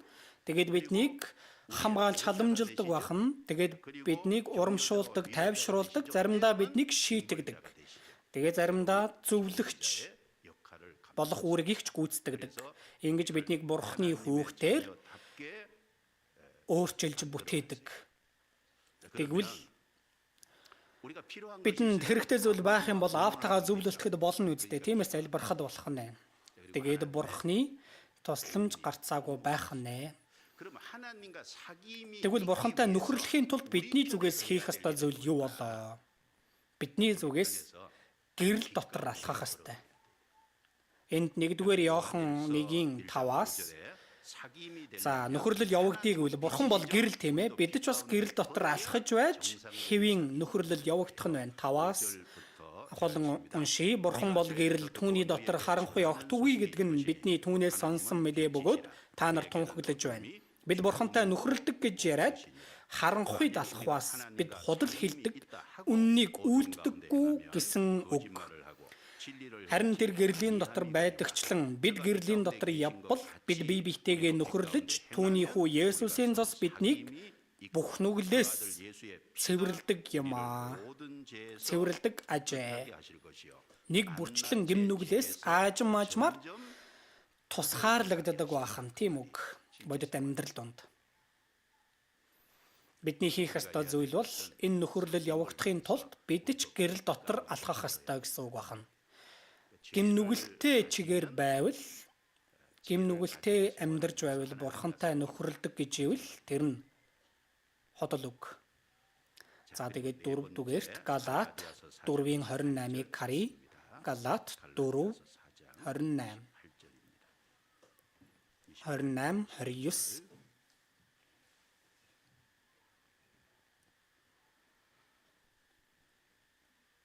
28-29 Галаат 4-ийн хамт уншия. Ах トゥ нараа та нар Исаакийн адил амлалтын хүүхдүүд билээ. Харин тэр үед мах бодоор төрсөн нь сүнсээр төрснийгөө хавчсанчлан Эдүүгээ мөн тэгж байна. За энэ агуулга аврагдсан хүн бол амлалтын хүүхэд байна. Ариун сүнсээр төрсөн хүн бахан. Тэгэхээр махбодоор төрсөн нь хавчих нэ. Түүнийг хэлж байгаа. За өмнөх агуулгыг тайлбарлах юм бол Авраамд 2 эхнэр байсан.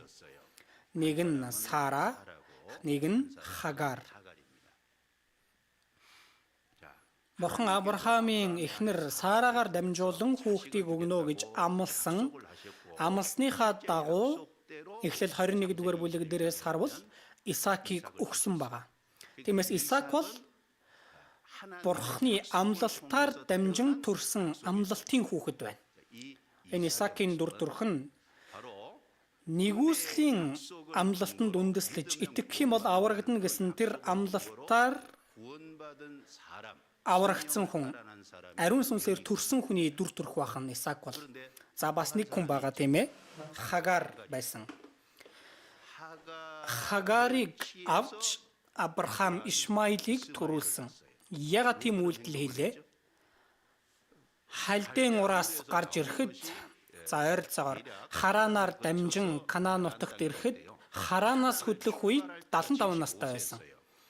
Удаан хугацаа өнгөрөөд байхад хүртэл амлснараа Бурхан Сарагаар дамжуулан хүүхэд өгөхгүй байсан байна. Тиймээс Авраам эхнэр Сарагийнхаа үгэнд орж Сарагийн зарц Хагарыг эхнэр болгон авч Ишмаилыг төрүүлсэн. Энэ амлалт өөрийн арга тийм ээ. Амлалтаар төрсөн биш бахан.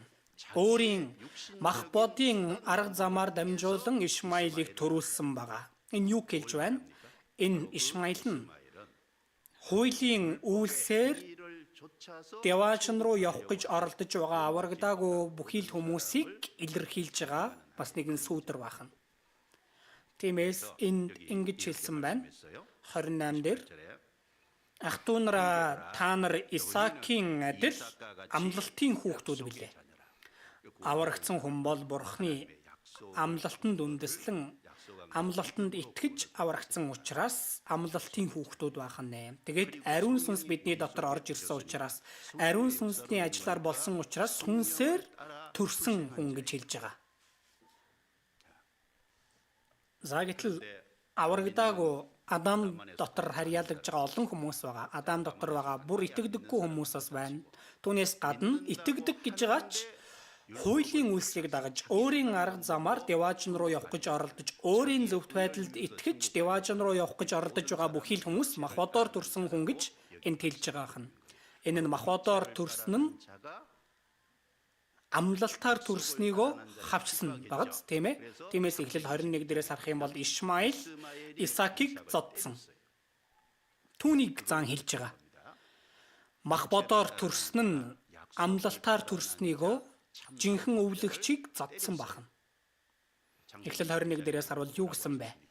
Энэ зарц бүсгүйг хүүтэн зайлуул гэсэн байгаа. За хүмүүсээ хөөгцөн бахан эцэст нь. Адилхан махбодоор төрсэн хүн эцэст нь Бурханы өмнө очиж чадахгүй мөнхийн там руу хөөгдөх нь. Түүнийг хэлэнгээ. Тэр үед махбодоор төрсөн нь сүнсээр төрснийгөө хавчсанчлан эдүүгээ мөн тэгж байна. Одоо ч гэсэндээ яг адилхан зүйл болж байгаа гэсэн үг ахна. Хүмүүсээ Библийн түүх түүнийг хэлж байгаа. Каин, Абель хоёулаа Бурханд дахил өргөсөн биз дээ. Каин ч бас Бурханд үйлчлдэг хүн байсан байна. Гэтэл Абель итгэлээр аврагдсан хүний төлөөлөл тийм ээ. Каин хичээл зүтгэлээр өөрийн үйлсээр Бурханы өмнө очих гэж байсан хүний төлөөлөл. Бурхан Абелийг авч Каиныг аваагүй. Каин Абелийг цохиж алсан тийм ээ. Махбодоор төрсөн нь сүнсээр төрснийгөө хавчсан байна. Яков, Исав хоёр байна. Исав ууган хүн, Яков дүүн тийм биз дээ. Яков дүү болж төрсөн ч гэсэндээ ууган хүүгийн ёроолыг авахыг хүссэндээ Бурханаас авсан байгаа. Гэтэл Исав үзэн ядаж алах гэсэн. Яков зугтсан. Тэр үед ч Махбодоор төрсөн нь сүнсээр төрснийгөө хавчсан бахан. Ишмаил Исаакийг зодсон. Махбодоор төрсөн нь сүнсээр төрснийгөө хавчсан байна. Есүсийн үеийг ч бас харах юм бол Бурханд үйлчлдэг гэж байсан мөртлөө амьгүй Махбодоор төрсэн шашны зүтгэлднүүд Есүсийг загалмай дээр цовдалсан. Сайн мэдээ тараагдахад тэр юудэ шашны зүтгэлтнүүд элч нарыг хавчсан. Назарын бүлгэллийн толгойлогч гэж байсан. Эдүүгээ мөн тэгж байна. Ямар үг вэ? Энэ нь Библийн түүхэнд байнга байж ирсэн зүйл. Бас Библи бичигдэх үед ч тийм байсан. Одоо ч гэсэндээ тийм байна. Одоо бидний үеийг ч аваад үзэх юм бол Махбодоор төрсөн сүнсээр төрснийгөө хавчдаг. Эдүүгээ мөн тэгж байна. Одоо ч гэсэндээ яг адилхан зүйл болж байна гэсэн үг. Тиймээс 2 дугаар Тимот 3:12 дээр үнэн дээр Христ Есүс дотор итгэл сүсэгтэй амьдрахыг хүсэгч бүх хүн хавчигдах болно. Бид зөв амьдрья гэх юм бол бид эзэнт хамааралтай эзнээс энэ ертөнц үнэт зүйл нь өөр учраас биднийг хавчхаас өөр аргагүй гэдгийг тодорхой хэлж байгаа ахна. За гэтэл тэгсэн ч гэсэндээ бид зоригтой байж чадна. Яагаад вэ? Иохан 16-гийн 33 дээр ертөнцид та нар зовлонтой байна. Гэвч зоригтой байх тун би ертөнцийг ялсан. Эзний ялсан энэ ертөнцид бид эзний араас явж байгаа. Бид эзэнт найдаж эзний араас явхад эзэн бидэнтэй хамт байж биднийг ялахад хүргэдэг. Тиймээс хавчлагаас зайлах аргагүй ч үзэн ядалтаас зайлсхийх аргагүй ч бид зоригтой байх боломжтой. Тэгээд 5 дугаарт Галаат 5:5-6 Галаат 5-ын 5-6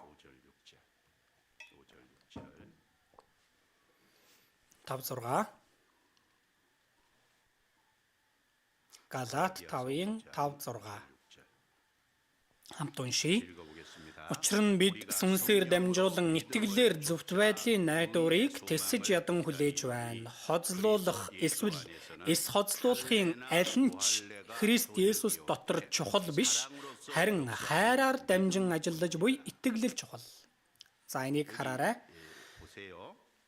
Итгэлээр зөвхт байдлын найдварыг тэсэж ядан хүлээж байна. Итгэл найдварыг холбочихсон багц. Тэгээд хайраар дамжин ажиллаж буй итгэл, хайр болон итгэлийг холбочихсон байна. Итгэл, найдвар, хайр гурвыг хэлж байна. За, аврагдсан хүн байна. Ариун сүнсээр дамжуулан итгэл, найдвар, хайр өгөгдсөн хүн байх нэ. Өөрөөр хэлбэл итгэл, найдвар, хайрыг өмчилсөн хүн байх нь. Ариун сүнс хайрн дотор итгэлээр биднийг амьдруулдаг. Тэгээд зөвхт байдлын найдварыг хүлээлгдэг бахан. Хайраар дамжин ажиллаж буй итгэлийг илүү ихээр тээхэд хүргэдэг. Зөвхт байдлын найдварыг хүлээхэд хүргэдэг. За хараарай. Бид итгэл, найдвар, хайр гэх энэ гурван зүйлийг тодорхой тээж яваа. Аврагцаан гэдэг нь итгэлийг авсан гэсэн үг шүү дээ. Тиймээс Юда 1:3 дээр ариун хүмүүс тушаагдсан итгэлийн төлөө тэмцхийг та нарт ятхан бичих шаардлагатай хэмээн би бодлоо. Тушаагдсан итгэл гэж байгаа. Бурхан өгсөн багц ариун сүнсээр дамжуулан өгсөн учраас бид итгэлийг авсан бахна. Тэгэд 2 дугаар Петр 1:1 дээрээс харах юм бол бидний Бурхан ба аврагч болох Есүс Христийн зөвхт байдлаар биднийхтэй ижил үнэт итгэлийг хүлээн авсан хүмүүс гэж байгаа. Бид бүхэн итгэлийг хүлээн авсан бахна. Аврагдсан хүн бол итгэлийг эзэмшсэн хүн бахна. Тэгээд аврагцаан гэж байгаа нь Бурханы хайрын үр дүн шүү дээ. Хайрын үр дүн. Тиймээс Иохан 3:16 дээр Бурхан ертөнцийг үнэхээр хайрлсан учраас цорын ганц хүүгээ өгсөн. Бид аврагдсан Бурханы хайрын үр дүн байгаа. Тэгээд Илчлэл 1:5 дээр биднийг хайрладаг бөгөөд өөрийнхөө цусаар биднийг нүглээс маань чөлөөлж, бидний гэм нүглээс чөлөөлсөн нь Бурханы хайрын улмаас. Тэр өгсөн хайр багц Ром 5:8 дээр биднийг нүгэлтнүүд байхад Христ бидний төлөө өгснээр биднийг хайрлах хайраа Бурхан харуулсан билээ. Есүс загалмай дээр үхэж бидний өмнөөр шийтгэлийг авч цусаа урсгасан гэдэг нь бидний гим нүглээс болсон учраас энэ нь бидэнд хандсан Бурханы хайр илчлэгдсэн явдал байна. Гим нүглийн уучлалыг аваад зогсохгүй хайрыг бид авсан байна. Тиймээс Ром 5:5 дээр найдвар биднийг гонсойлгодоггүй. Учир нь бидэнд өгөгдсөн ариун сүнсээр дамжин Бурханы хайр зүрхэнд маань цотгогдсон байдаг. Гим нүглийн уучлалыг авсан тийм ээ, түүний хажуугаар хайрыг авсан байна. Тиймээс аврагдсан хүний дотор хайр байдаг байна. Ямар хайр? Хүртсэн хайр байгаа учраас тэр хайраар Бурханыг хайрлаж, хөршөө хайрлаж, өөрөөр ахан дүүсээ хайрлаж, үл итгэгч хүмүүс, там руу явж байгаа хүмүүсийг өрөвдөж хардаг тийм хайр байгаа юм. Тэгээд аврагдсан хүнд баталгаатай найдвар байгаа. Найдвар байгаа үстэй. Энэ ертөнцийн бүх найдвар бол үхмэл найдвар. Харин аврагдсан хүний хүртсэн авсан найдвар бол амьд найдвар. Тиймээс 1-р Петр 1:3 дээр биднийг амьд найдвар өд мөхшгүй, бузартаагүй, алга болохгүй, харин та нарын төлөө Тэнгэрт хадгалагдсан өв өд дахин төрүүлсэн. Тэнгэрт хадгалагдсан өв өд гэсэн. Бид бүхэн бол амьд найдварыг авсан.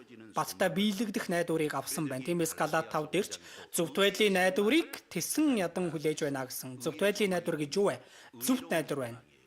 Зөвхт байдал оршдог шин тэнгэр, шин газар гэж хэлсэн биз дээ. Зөвхт байдал дүүрэн, зөвхт байдал бялхам их байдаг шин тэнгэр, шин газар гэсэн үг байна. Бид тэр зөвхт байдлын найдварыг тээж байгаа.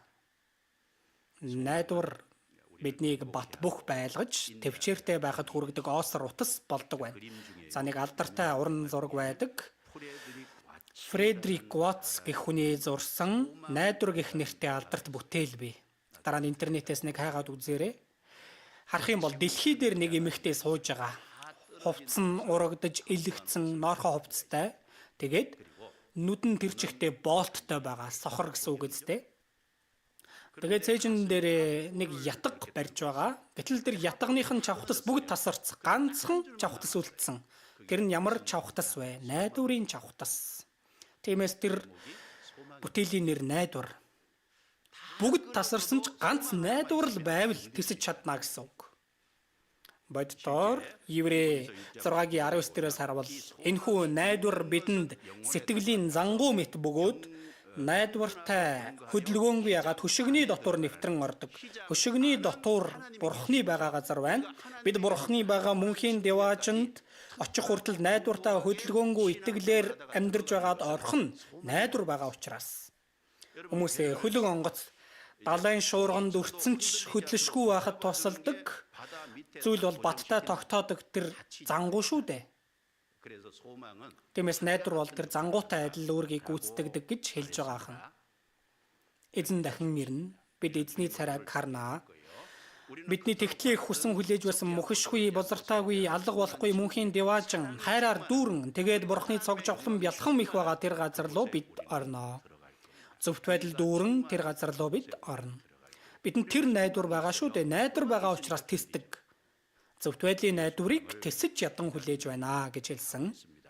Тиймээс итгэл, найдвар, хайр энэ гурав бол нэг багц зүйл. Эдгээр нь үргэлж хоорондоо холбоотой байдаг. Библиэс хэдэн газраас хайж харъя. Ефес 1:15. Ефес 1:15.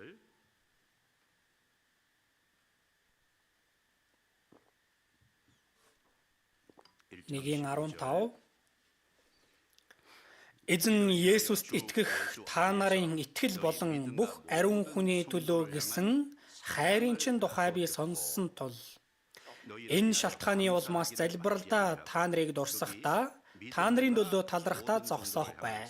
Энд итгэл болон бүх ариун хүний төлөө хайр гэсэн. Тэгээ 18 дээр зүрхний чинь мэлмиг гийгүүлэг ингэснээр та нар түүний дуудлагын найдвар гарч байна тийм ээ. Итгэл, найдвар, хайр. Нэг багц зүйл. Хоорондоо холбоотой. Колосай 1-ээс харцгаая. Колосай 1 4-5. Колосай 1:4-5. Учир нь Христ Есүст итгэх та нарын итгэл болоод бүх ариун хүмүүсийн төлөө хайрын чин далаар бид сонссон. Энэ нь Тэнгэрт та нарт зориулан хадгалагдсан найдварын учир ажээ. Энэ найдварыг та нар урд нь сайн мэдээ болох үнний үгээс сонссон. Энд итгэл гарч байна. Тэгээд ариун хүмүүсийн төлөө хайр гарч байна. Тэнгэрт хадгалагдсан найдвар гарч байна. Хадгалагдсан найдвар, итгэл найдвар, хайр холбоотой байгааз. Еврей 10-аас харцгаая. Еврей 10.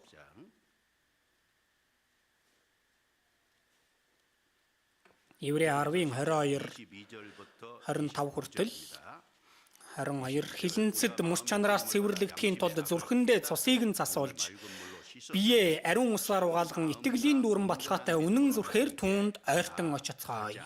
24 дээр тиймээс хайр болон сайн үлсийг бадраахын төлөө нэг нэгний анхаарч. 23 дээр хүлээн зөвшөөрсөн найдвараа говьлгүй бат баримталцгаая. Учир нь амлагч нь итгэмжит билээ. 22 дээр итгэлийн дүүрэн баталгаатай түүнд ойртон очицгаая. Итгэл гарч байгаас 23 дээр хүлээн зөвшөөрсөн найдвараа говьлгүй бат баримталцгаая. Найдвар гарч байгаас 24 дээр хайр болон сайн үлсийг бадраахын төлөө нэг нэгний анхаарч хайр гарч байна. Итгэл, найдвар, хайр нэг багц зүйл байна.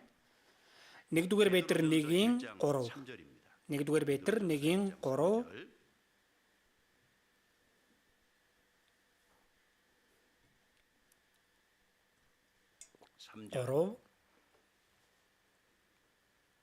Эзэн Есүс Христийн маань эцэг бурхан магтагдах болтугай. Учир нь бурхан өөрийн агуу өршөөлөөр үхэгсдээс амилсан Есүс Христийн амиллаар биднийг амьд найдвар өөд. Найдвар гарч байна. 8:9. Та нар түүнийг хараагүйч түүнийг хайрладаг. Эдүүгээ та нар түүнийг харахгүй байгаа ч түүнд итгэдэг. Та нар хэлхийн аргагүй алдраар дүүрэн баяр хөөрөөр ихэд баярлдаг. Ингэхдээ та нар итгэлийнхээ үр дүнд сэтгэлийн авралыг олж авна. 3 дээр найдвар гарч байна. 8-9 дээр итгэл болон хайр гарч байна. Нэг сет багц бахна. Тэгээд 21-22 харъя. 21-22-ыг та нар түүгээр дамжин бурханд итгэсэн юм а. Бурхан түүнийг үхэгсдээс амьлуулж түүнд алдрыг өгчээ. Ингэснээр итгэл хийгээд найдварч нь бурханд байх болов. Та нар үнэн дуулууртай байснараа сэтгэлээ хариуцгаж чин сэтгэлээс ах дүүсээ хайрлах болжээ. Хамт уншия. Тэнхүү бие зүрхний гүнээс хайрлах тун. 21 дээр итгэл хийгээд найдвар. 22 дээр зүрхний гүнээс бие хайр гарч байна. Итгэл, найдвар, хайр үргэлж хоорондоо холбоотой байна. Дахиад харах уу? 1-р Тесалоник 1:3. Библиэс харахаа болох уу? 1-р Тесалоник 1:3.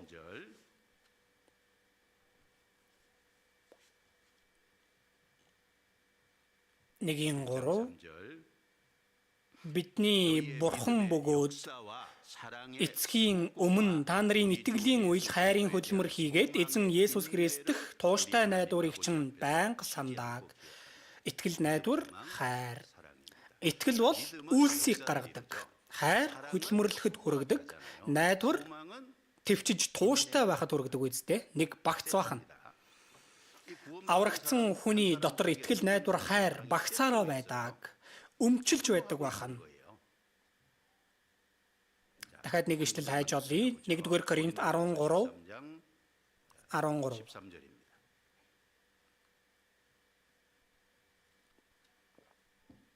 1-р Коринт 13:13.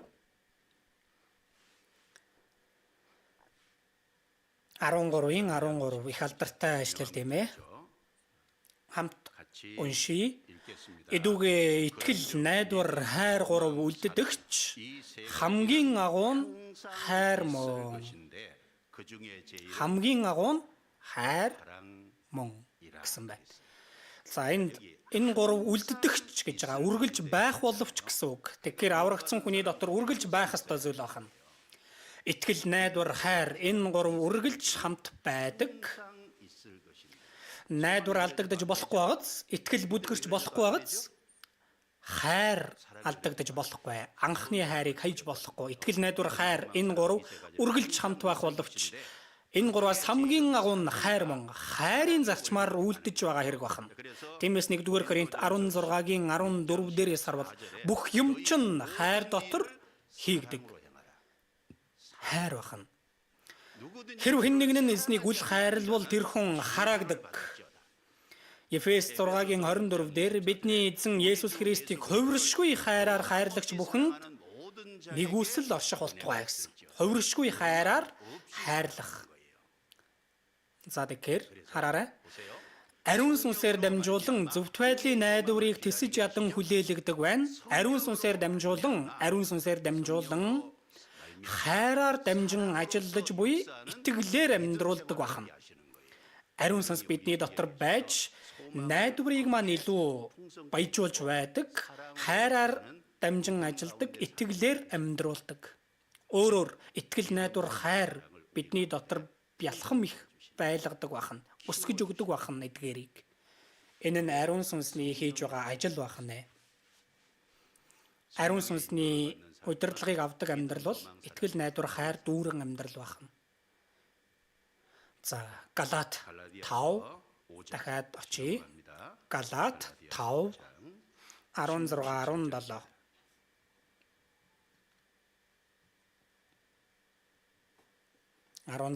17. Хамт уншия. Харин би та нар тэлий сүнсээр яв. Тэгвэл та нар мах бодын хүслийг гүйцэлдүүлэх гэхгүй. Яагад гэвэл мах бод сүнсний эсрэг хүсдэг, сүнс мах бодын эсрэг хүсдэг юм. Хүссэн юмсыг чинь хийлгэхгүй тулд мах бод сүнс нэгнээ эсэргүүцдэг ажээ. За. Энд ариун сүнс бидний дотор орж ирсэн учраас сүнсээр яв гэж тушааж байна. Явсан ч болно, явахгүй байсан ч болох юм биш бахан яв гэж тушаасан. Аврагдсан хүний дотор хоёр шинж чанар хамт зэрэгцэн оршиж байгааг хэлж байна. Эндээс харах юм бол мах бод сүнсний эсрэг хүсдэг. Мах бод сүнсний эсрэг хүсдэг. Сүнс мах бодын эсрэг хүсдэг. Ариун сүнсний хүсэл, мах бодын хүсэл нэг хүний дотор зэрэгцэн оршдог гэсэн үг байна. Ингэж илэрхийлдэг. Гаднах хүн ба дотоод хүн. Ингэж илэрхийлдэг үстэй. Гаднах хүн ба дотоод хүн. Тэгээд хуучин хүн ба шинэ хүн. Библиэд ингэж гарч байгаа. Тэгэхээр бид амийг авч ариун сүнс орж ирсэн бидний дотоод хүн бол шинэ хүн байна. Гэтэл бидний энэ махан биед Адамаас өвлж авсан гмийн чанар байгаа. Энэ бол гаднах хүн болон хуучин хүн байна. Тэгэхээр гаднах хүн болон дотоод хүний тэмцэл байна. Хуучин хүн болон шинэ хүний тэмцэл нэг хүний дотор үргэлж байдаг гэсэн үг байна. Аврагдах юм бол энэ тэмцэл эхэлдэг байна. Тэмцэл эхэлдэг байна. Яа гэж вэ? Сүнсээр яв гэж. Яа гэсэн үг вэ? Сүнс, ариун сүнсний хүсэл юу вэ гэдгийг мэдэж, ариун сүнсний хүсэлд би өөрийгөө сөхрүүлж, ариун сүнсний хүслийг дагаж, сонгож түүнд даатгахыг хэлж байна. Тэгэх юм бол мах бодын хүслийг гүйцэлдүүлэх гэхгүй, төрж гарч ирэхгүй гээгүй. Асууя, хүсэл шунал төрдөггүй юу? Бүр төрж гарч ирдэггүй юу? Байхгүй юу? Шунал төрж гарч ирэхгүй гээгүй. Сайн унших хэрэгтэй. Гүйцэлдүүлэх гэхгүй юу гэсэн үг вэ? Ариун сүнсээр яв, ариун сүнсээр сонгож дуулууртай байж амьдрал шунал хүслээ хянаж чадна гэсэн үг. Мах бодын хүслээ захирч чадна гэсэн үг. Хязгаарлаж чадна гэсэн үг. Төрөх боловч захирч хянаж хязгаарлаж чадах нэ. Арга нь юу вэ? Ариун сүнсийг дагаж явах.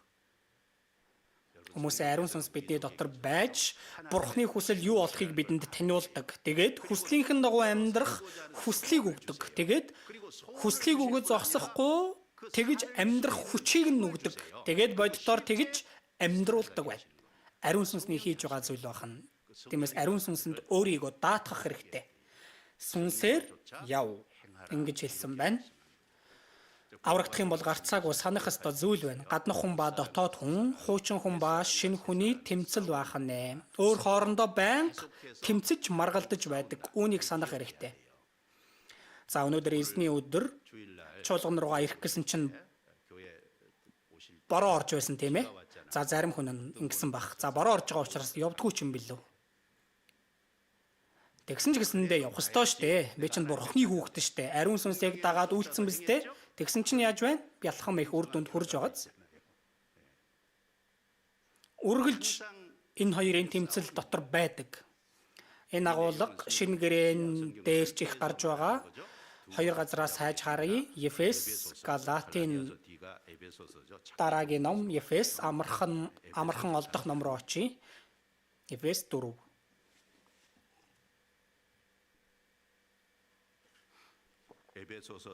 Ефес 4-ийн 17-оос 24 хүртэл.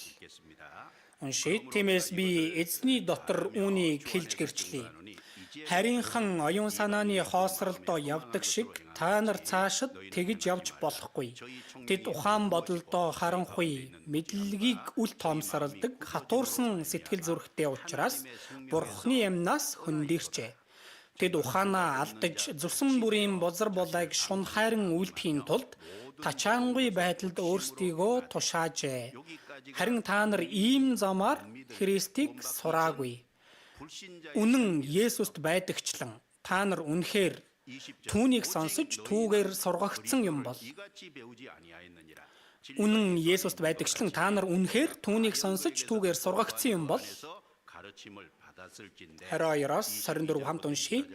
Амьдралын чинь урдийн хэм маягт хамаарах залмих тачаалын дагуу ялзарч буй хуучин хүнээ тайлж, оюун санаагаараа шинчлэгдэн жинхэнэ зөвхт байдал ба ариун чанар дотор Бурхны дагуу бүтээгдсэн шинэ хүнийг өмс.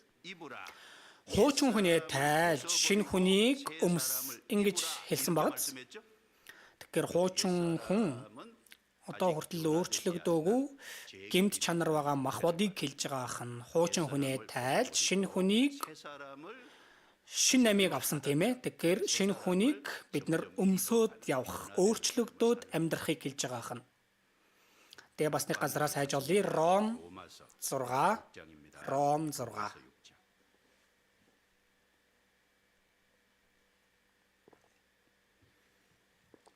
Ром 6-гийн 3-аас 7 хүртэл жоохон уртч. За уншийе. Христ Есүс рүү баптизм хүртсэн бид цөмөөрөө түүний үхэл рүү баптизм хүртсэн гэдгийг та нар мэдэхгүй гэж үү? Бид үхэл рүү баптизм хүртснээрээ түүнтэй хамт оршуулгдсан учраас эцгийн алдраар Христ үхэгсдээс амьлуулагдсны адил бид мөн шинэ амийн дотор явах юм. Учир нь хэрэг бид түүний үхэлтэй адил байдалд холбогдсон юм бол мэдээж түүний амьлалтайч адил байдалд бас холбогдох болно. Бидний нүглийн биеийг хүчингүй болгохын тулд хуучин хүн маань түүнтэй хамт цовдлогдсон гэдгийг бид мэддэг. Тиймээс хойшод бид нүгэлд боолчлуулалгүй. Учир нь үхсэн хүн нүглээс чөлөөлөгдсөн байдаг юм. За энд холбогдсон гэх үг их олон гарч байгаа. Холбогдох, нийлэх, нэгдэх гэсэн утгатай. За бид Есүсийн үхэл болон оршуулгатай холбогдсон, Есүсийн дахин амьлалтай холбогдсон. Ингэснээр сэтгэлд энэ итгэгдснээр баптизм хүртсэн биз дээ. Ус руу орсон нь үхэл болон оршуулгатай. Эзний үхэл болон оршуулгатай нэгдсэн уснаас гарч ирж байгаа нь эзний дахин амьлалтай холбогдсон. Түүнийг хэлэнгээ бас хоёр зүйлийг хэлж байгаа. 4-р ишлэл дээр шинэ амийн дотор явах юм аа. Дотоод хүн ариун сүнсийг авсан, шинэ амийг авсан. Тиймээс шинэ хүн болсон. Шинэ хүн дотор, шинэ амин дотор явдаг. Гэтэл одоо хүртэл хуучин хүн байгаа тийм ээ. 6 дээр хуучин хүн маань түүнтэй хамт цовдлогдсон. Гэмт чанар байгаа үедээ.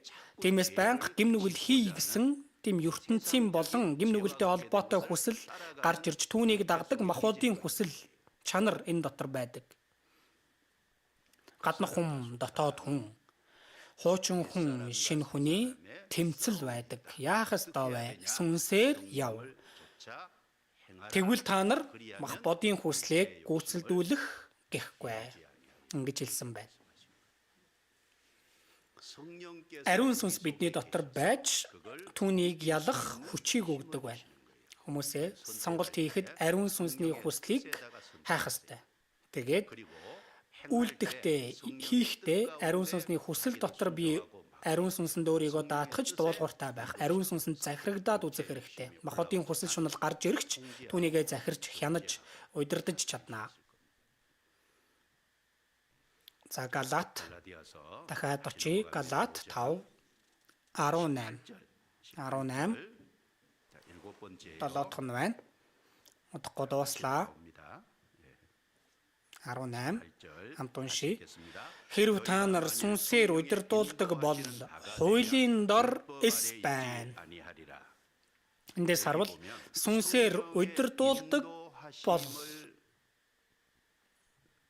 сүнсээр удирдуулж амьдрах амьдрал бол хуулийн дор эс байна. Ямар утгатай бол хүмүүсээ аврагдах мөчид хуулийн ял гимнүглийн улмаас хуулийн ялыг шүүлтийг бид авах байсан. Тэр хуулийн ялаас бид чөлөөлөгдсөн. Ягаад вэ гэвэл Есүс хуулийн ялыг бидний өмнөөс авч бидний оронд гимнүглийн хөлсийг төлж өгсөн учраас гимнүглийн хуулийн ялаас бид мултарсан. Аврагдах мөчид мултарсан байна. Гэтэл энд хуулийн дор эс байна гэж байгаа нь ямар үг вэ? Энэ нь түүний дараахыг хэлж байгаа ханэ. Аврагдаад хуулийн шийтгэл тэр ялаас гарсан ч эзний хүсэл дотор амьдрахгүй бол өөрөөр хэлбэл ариун сүнсээр удирдуулж амьдрахгүй бол махбодоо дагаж амьдрал ямар асуудал үүсэх вэ? Мөс чанарын ялыг үүрнэ. Зөв биз дээ? Үгийг сүрж амьдарч байгаа учраас сэтгэл амаргүй байдаг, сэтгэл тогтворгүй байдаг, сэтгэл зовлонтой байдаг, сэтгэл зөрчилтэй байдаг, сэтгэлийн ял буруутгал байдаг байна. Гэтэл ариун сүнсээр удирдуулж амьдрал бодитоор ариун сүнс тэр ялаас мултардаг гэдгийг хэлж байгаа байна. Энэ агуулга Ром 7:8 дугаар бүлэг дээр хэлж байгаа. Ром 7-оос харъя. Ром 7. Аврагдсан ч гэсэндээ гимнүгэл дотор амьдрал зөрчил болон сэтгэлийн зовлон байдаг шүү дээ. Ром 7-гийн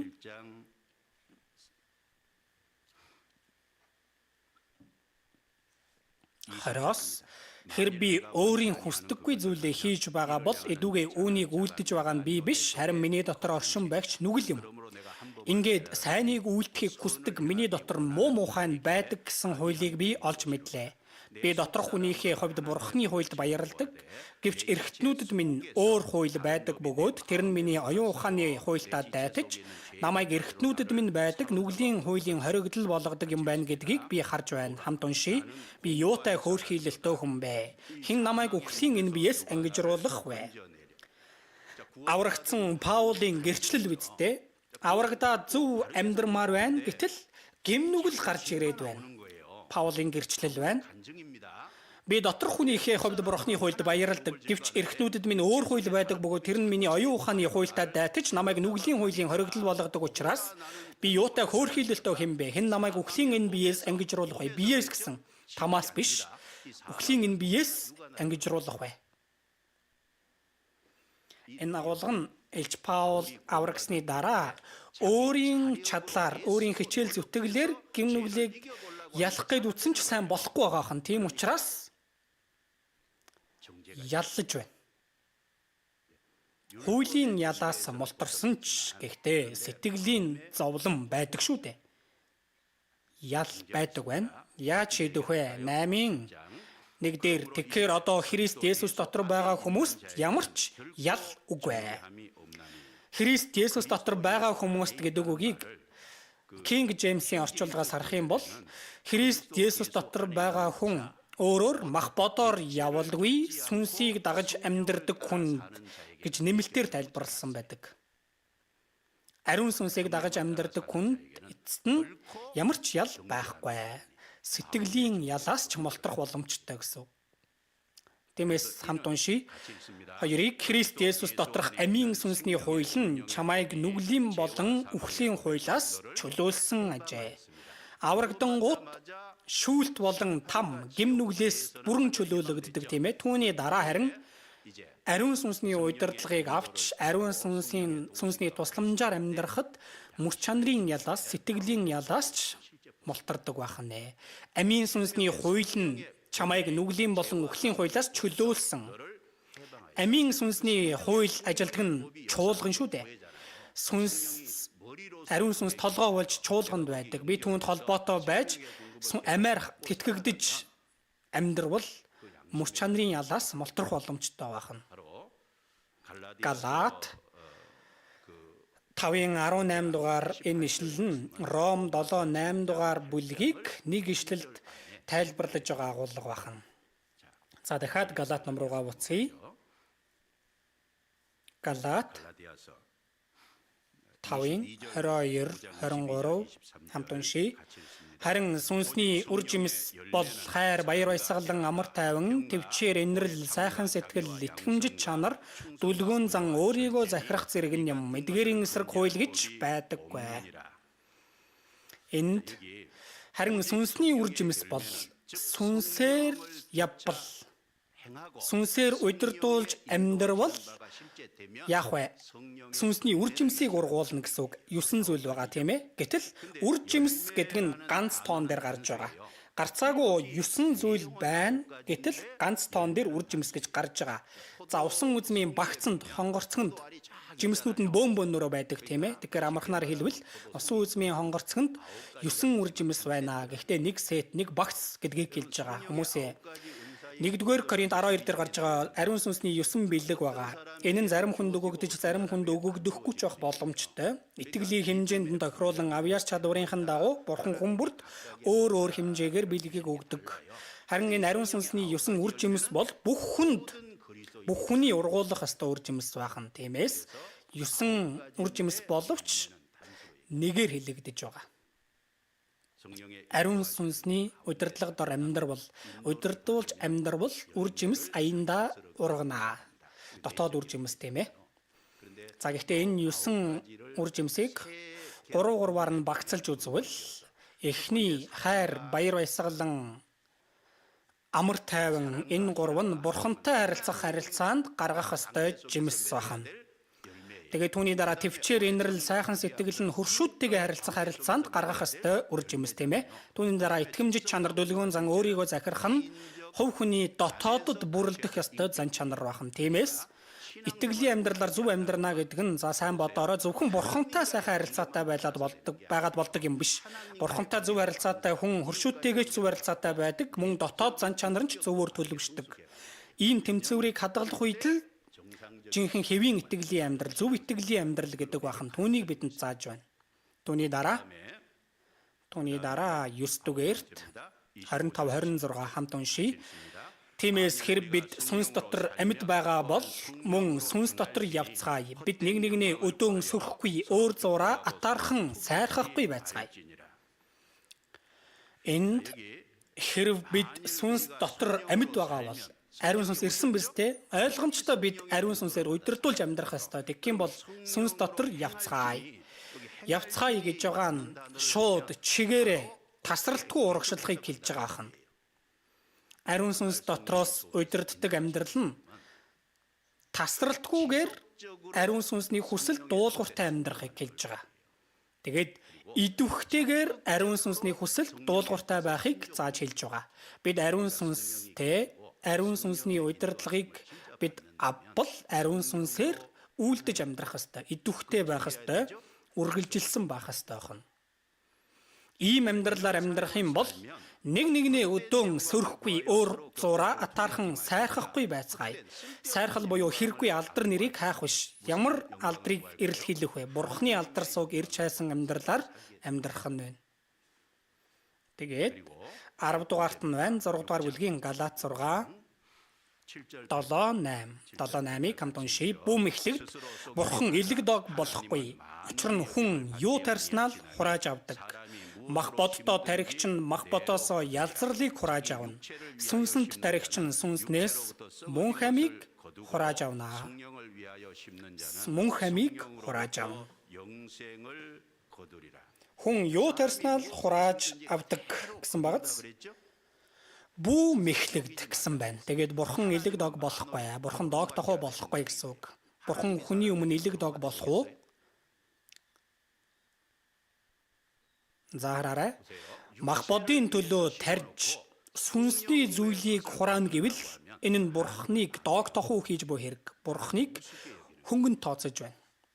Хүмүүсээ бурхан энэ газар дээр бий болгосон зүйлсийг харах юм бол, зарчмыг харах юм бол тарснаа л хурааж авдаг байгаа. Шош тарвал шош ургана, буурцаг тарвал буурцаг ургана. Тэгэхээр бүх хүн энэ газар дээр ямар нэгэн зүйлийг тарж байдаг байна. Аврагдаагүй хүн ч гэсэндээ ямар нэгэн зүйлийг тарж байгаа. Аврагдсан хүн ч гэсэндээ ямар нэгэн зүйлийг тарж байна. Гэхдээ аврагдсан хүний тарж байгаа зүйл хоёр төрлийн зүйл байна. Аврагдсан хүний дотор мах боддоо таригч хүн байна, бас сүнсэнд таригч хүн байна. Мах боддоо таригч нь ялцралыг хурааж авна гэж байгаа нь хураах юм байхгүй гэсэн үг. Харин сүнсэнд таригч нь сүнснээс мөн хамийг хурааж авна, мөнхийн зүйл, төгс төгөлдөр зүйлийг эцэст нь хурааж авна гэсэн үг. Хүмүүсээ юуг тарж байна вэ? Ах дүүсээ хайрлах нь, ах дүүстэй сайныг үйлдэх нь тарж байгаа хэрэг байна. Төөрсөн сүнсийг аврах ажлыг хийж байгаа нь тарж байгаа хэрэг. Эзний хүслийн дагуу дуулууртай амьдарж байгаа нь тарж байгаа хэрэг. Бид ямар нэгэн зүйлийг тарж байгаа. Тарих хэвээр, өнөөдөр ч тарих хэвээр, маргааш тарих хэвээр. Эзний өмнө зогсох хүртлээр бид нар байнга юм тарж байгаад очих нь байна. Тэр дунд бид юунаас илүү сүнсийг аврах, тэр мөн хамийн үр жимсийг хураах хэвээр. Түүний төлөө тарих хэвээр. Зуны семинар байгаа тийм ээ. Зуны семинараар авч явах хүнийг тарих хэвээр. Их семинар байгаа. Их семинараар бас бид тарих хэвээр байх нь. Тарих юм бол мөнхийн зүйлийг хураах нь байна. Тиймээс Галаат номын сэдв 2 гэсэн байгаа. Нэгдүгээрт итгэлээр зөвтгөгдөх, Есүст итгэснээр аврагдах. Хоёрдугаарт аврагдсан хүн ариун сүнсээр удирдуулж амьдрах ёстой. Ариун сүнсний удирдлага дор байгаа амьдрал ямар амьдрал вэ? Итгэх үед ариун сүнс өгөгдсөн, амлагдсан ариун сүнс, за мөн энэ ариун сүнс хүүгийн сүнс учраас эцэгтэй ойр дотн үерхэл нөхөрлөл хийлэгдэгэ. Түүний дараа ариун сүнсийг авсан учраас эзнийх болсон байдаг учраас махбодын дагуухан махбодоор төрөгчн сүнсээр төрөгчийг авчдаг. Аврагдсан хүний дотор итгэл найдвар хайр байгаа учраас ариун сүнс түүнийг бялхам их болгож итгэлээр найдвараар хүлээхэд хүргэдэг, итгэл хайраар дамжин ажилдаг, итгэлээр амьдруулдаг. Тэгээд ариун сүнсийг дагаж амьдрахад махбодын хүслээ захирч чадна тийм ээ. Тэгээд илүү цаашлаад сэтгэлийн ялаас мултарч чадна. Тэгээд ариун сүнсний үржимсийг ургуулж бурханд алдрыг өргөхийн төлөө амьдарч боддоор тарж амьдрах нь. Ариун сүнсэн дотор амьдрах амьдрал юу болох талаар бид бүхэнд Галаат ном тодорхой хэлж өгч байна. Илүү нарийн ажиглан судалж тунгаан бодвол сайн байна. Залбирцгаая. Бурхан минь баярлалаа. Биднийг аварч өгөөд бидэнд Бурханы ам болох Библийг өгч, ариун сүнсийг өгч биднийг шинэ хүн болгон шинэ амьдралаар амьдруулж байгаад талархаж байна. Бид үлдсэн амьдралдаа ариун сүнсээр удирдуулж амьдрахад та тусалж, Бурхан танд алдрыг өргөж, Бурхан таны өмнө зогсохдоо мөн хамийн үр жимсийг хураасан үнэтэй амьдралаар амьдрахад та тусалж захирч удирдах өгөөрэй. Бидний хүн тус бүрийг та зурман барьж үнтэйгээр хэрэглээрэй. Японы сайн мэдээнд явсан байгаа Иохан пастор болон явсан хүн болгонтой хамт байж та өөрийн ажлыг харуулж эргэж ирэх хүртэл хүн болгоны эрүүл мэндийг та сахин хамгаалж өгөөрэй. Тэгээд дэлхийн сайн мэдээнд ажиллаж байгаа бүхий л номлогч пасторуудтай хамт байж өгөөрэй. Бидний бүх амьдралыг эзэн танд даатгаж байна. Биднийг аварч өгсөн эзэн Есүсийн нэрээр залбирлаа. Амен.